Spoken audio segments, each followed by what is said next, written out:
নমস্কার বন্ধুরা, পশ্চিমবঙ্গের প্রত্যেকটি জেলার বিএলআরও অফিসে নতুন করে কর্মী নিয়োগ ইতিমধ্যে শুরু হয়ে গেছে। তোমরা প্রত্যেকেই জানো, সেরকমই আরো একটি নতুন নোটিফিকেশন প্রকাশিত হয়ে গেল, যেখানে বিএলআরও অফিসে নতুন করে ডাটা এন্ট্রি অপারেটর পদে কর্মী নিয়োগের অফিসিয়াল বিজ্ঞপ্তি এটি।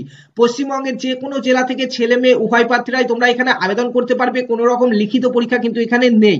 বেতনও রয়েছে, দেখতে পাচ্ছ 13,000 টাকা পার মান্থ। তো এই অফিসিয়াল নোটিফিকেশন নিয়ে আমরা বিস্তারিত আলোচনা করবো। তো যারা যারা নিজের নিজের বিএলআরও অফিসে ডাটা এন্ট্রি অপারেটর পদের জন্য আবেদন করতে ইচ্ছুক, ভিডিওটি প্রথম থেকে শেষ পর্যন্ত দেখবে এবং চ্যানেলে প্রথমবার আসলে পশ্চিমবঙ্গের বিভিন্ন চাকরির খবরগুলি প্রতিনিয়তই পাওয়ার জন্য চ্যানেলটিকে সাবস্ক্রাইব করে পাশে থাকা বেল আইকনটি প্রেস করে নেবে। তোমরা দেখতেই পাচ্ছ নোটিফিকেশনটি বেরিয়েছে গভর্নমেন্ট অফ ওয়েস্ট বেঙ্গলের তরফ থেকে, যেখানে বলা হয়েছে যে দেখতে পাচ্ছ এখানে টোটাল 5টি শূন্যপদ রয়েছে এবং এই 5টি শূন্যপদ হচ্ছে ডাটা এন্ট্রি অপারেটর পদের জন্য। কোন কোন অফিসে দেখতে পাচ্ছ বিএলএন, বিএলআরও, এসডিএলএন, এসডিএলআরও এবং ডিএলএন, ডিএলআরও অফিসে, ঠিক আছে, নতুন করে ডেটা এন্ট্রি অপারেটর কিন্তু নিয়োগ হচ্ছে। তো এখানে মিনিমাম কোয়ালিফিকেশন কি চাওয়া হয়েছে, তোমরা তো দেখতে পেলে 5টি শূন্যপদ রয়েছে। কোয়ালিফিকেশন এখানে সিম্পল গ্র্যাজুয়েশন পাস করে থাকলে তুমি আবেদন করতে পারছো। যে কোনো শাখাতে গ্র্যাজুয়েশন পাস করলেই কিন্তু তুমি এখানে আবেদন করতে পারছো। সঙ্গে তোমার একটি কম্পিউটারের সার্টিফিকেট প্রয়োজন এখানে আবেদন করার জন্য। কম্পিউটার অ্যাপ্লিকেশনের একটি কোর্স করা প্রয়োজন, ঠিক আছে। যে কোনো কম্পিউটারে একটি ডিগ্রি করা থাকলেই কিন্তু তুমি এখানে আবেদন করতে পারছো। এখানে দেখতে পাচ্ছ 13,000 টাকা প্রতি মাসে কিন্তু বেতন তোমাদের রয়েছে। তারপরে কি বলা রয়েছে এখানে চলো দেখে নিই। এখানে দেখতে পাচ্ছ বলা হয়েছে যে আবেদন করার জন্য তোমার বয়স 21 থেকে 45 বছরের মধ্যে হয়ে থাকতে হবে, তারপরেই কিন্তু তুমি এখানে আবেদনটি করতে পারছো।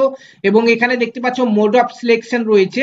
তোমার প্রথমে ডকুমেন্টস ভেরিফিকেশন হবে, তারপরে কম্পিউটার টেস্ট হবে, তারপরে কিন্তু তোমার ইন্টারভিউ হবে। লিখিত পরীক্ষা কিন্তু তোমাদের এখানে নেই, ঠিক আছে। তো এখানে ডকুমেন্টস ভেরিফিকেশনে কি কি ডকুমেন্টস দেখা হবে দেখতে পাচ্ছ। এখানে রয়েছে এপিক কার্ড অর্থাৎ ভোটার কার্ড, তারপর রয়েছে আধার কার্ড, তারপর গ্র্যাজুয়েশনের সার্টিফিকেট, তোমার 2 কপি পাসপোর্ট সাইজ ছবি এবং কম্পিউটারের একটি সার্টিফিকেট। সঙ্গে যদি কারো কোনো এক্সপিরিয়েন্স থেকে থাকে, কাজের অভিজ্ঞতা থেকে থাকে, সেই সার্টিফিকেটটিও তোমরা দেখাতে পারবে। অ্যাপ্লিকেশন কিভাবে করবে, অ্যাপ্লিকেশন করার জন্য এই যে অফিসিয়াল ওয়েবসাইট তোমরা দেখতে পাচ্ছ, এই অফিসিয়াল ওয়েবসাইটে গিয়ে তোমাদেরকে অনলাইনে ফর্ম ফিল আপ করতে হবে।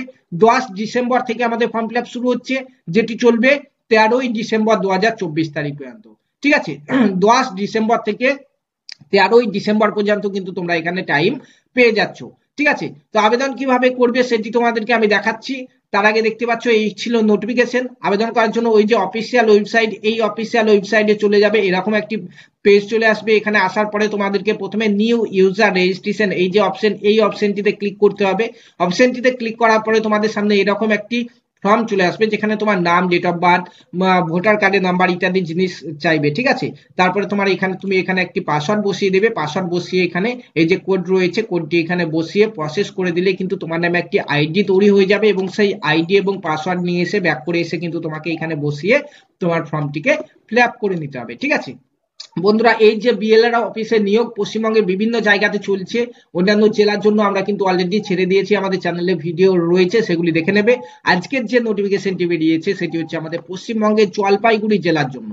পশ্চিমবঙ্গের জলপাইগুড়ি জেলা থেকে যারা দেখছো তারা কিন্তু প্রত্যেকে এখানে আবেদন করতে পারবে এই 5টি ডেটা এন্ট্রি অপারেটর পোস্টের জন্য, ঠিক আছে। এবং অন্যান্য জেলাতে কিন্তু এই নোটিফিকেশন বেরিয়েছে এবং কিছু কিছু জেলাতে সামনের দিনে বেরোবে। তো যারা অন্যান্য জেলা থেকে ভিডিওটি দেখছো, তোমাদের জেলার নামটি ভিডিওতে কমেন্ট করে জানাও, আমি জানিয়ে দেবো তোমাদের জেলাতে বেরিয়েছে নাকি সামনে বেরোতে চলেছে, ঠিক আছে। ধন্যবাদ।